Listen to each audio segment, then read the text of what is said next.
জীবনটা নদীর মতো, কোথায় শান্ত, কোথায় হঠাৎ ভাঙন। আমরা যারা তীর ধরে হাঁটি তারা ভাবে ভিজব না, কেবল দেখায় পার হয়ে যাব। কিন্তু নদী কি কাউকে শুকনো পায়ে ছাড়ে? আরিফও সত্যিটা বুঝেছিল খুব দেরিতে, শহরে ভিড়ের ভেতরে। সে ছিল অদ্ভুত রকম লিপ্তি। হাসি ছিল কিন্তু উষ্ণতা ছিল না, কথা ছিল কিন্তু গভীরতা ছিল না। সে বিশ্বাস করত অনুভূতি মানুষকে দুর্বল করে, চোখ ভেজানো মানেই হেরে যাওয়া নয়। একদিন ভোরে ফোনটা বেজে উঠল, ওপাশে মায়ের কণ্ঠে কাঁপা ভাঙা, বাবা আর নেই। কথাটা কানে ঢুকেই যেন ঢুকলো না। আরিফ জানালার বাইরে তাকিয়ে রইল। সূর্য উঠছে, মানুষ দৌড়চ্ছে, জীবন চলছে, অথচ তার ভেতরে কোথাও একটা কিছু থমকে গেল। গ্রামে পৌঁছে সে দেখল উঠোনে বাবার চেয়ারটা খালি পড়ে আছে, ঠিক যেমন প্রতিদিন সন্ধ্যায় থাকতো। কিন্তু আজ আর কেউ বসবে না। তখনই প্রথমবার আরিফ বুঝলো কিছু শূন্যতা শব্দ করে না, শুধু বুকের ভেতরে ধীরে ধীরে জল জমাই। সে চোখ মুছল না, কাউকে কিছু বলল না, শক্ত থাকার চেষ্টা করলো। কিন্তু রাতে যখন সবাই ঘুমিয়ে পড়েছে, তখন অন্ধকারে এক বসে তারা বুকের ভেতরে নদী উপচে পড়ল, নীরবে, লজ্জায়, অজান্তেই চোখে ভিজে গেল। আরিফ বুঝল জীবনে পাড়ি দিতে হলে ভিজতেই হয়। প্রশ্ন শুধু একটাই, আমরা সেটা মেনে নিই কিনা। বাবার কবরের পাশে থেকে ফিরে আরিফ আগের আরিফ রইল না। শহরে ফিরলেই গ্রামের মাটির গন্ধ তার ভেতরে লেগে থাকলো।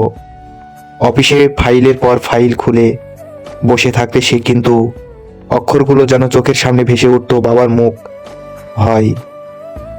একদিন হঠাৎ খেয়াল করলো সে আর আগের মতো শক্ত থাকতে পারছে না। মিটিংয়ে বসে অকারণে বুকটা ভারী হয়ে আসছে। বাসায় ফিরে চুপচাপ বসে থেকে টিভি চলে, কিন্তু শব্দ ঢোকে না। চোখ দুটো আগের চেয়ে বেশি ক্লান্ত, অথচ ঘুম আসে না। এই সময়ে তার সঙ্গে আবারও যোগাযোগ হলো নীলার। কলেজের পুরনো বন্ধু, এক সময় যার সঙ্গে কথা না বললেই দিন অসম্পূর্ণ লাগতো, পরে যাকে সময়ের স্রোতে হারিয়ে ফেলেছিল। নীলা জানতে চাইল, কেমন আছিস?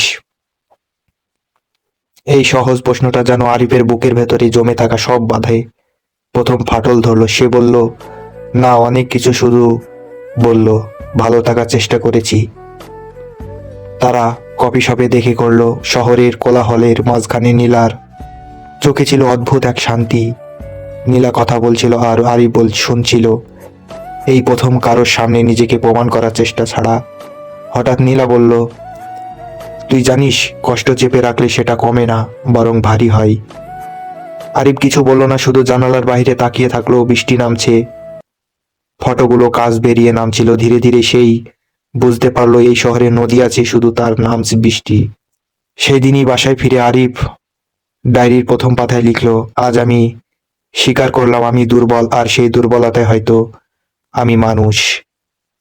চোখ ভিজলো আবারও, এবার আর লুকিয়ে নয়। ডায়েরির পাতাগুলো ধীরে ধীরে ভরতে লাগলো। আরিফ আগে কখনো লিখেনি, এখন কলম ধরলেই মনে হতো যা বলা যায় না তা কাজে শুনে নেয়। প্রতিটা শব্দের সঙ্গে সে নিজের ভাঙা অংশগুলি জোড়া লাগানোর চেষ্টা করছিল। নীলার সঙ্গে দেখা হওয়া বড়, কখনো কফি শপে, কখনো দীর্ঘ হাঁটায়। কথা হতো কম, নীরবতা বেশি। কিন্তু সেই নীরবতায় আর লাগতো না। নীলা কোনো প্রশ্নের জবাব চাইতো না, কোনো সিদ্ধান্ত চাপিয়ে দিত না, শুধু পাশে থাকতো। ঠিক যেমন নদীর ধারে বসে থাকা কেউ স্রোত থামতে চায় না, শুধু দেখে। একদিন হাঁটতে হাঁটতে নীলা হঠাৎ করে বলল, আমি একবার আমার মাকে হারিয়েছি। অনেক বছরে হলো, তবু কিছু সন্ধ্যা মনে হয় কখনো ডাকলে সাড়া পাবো।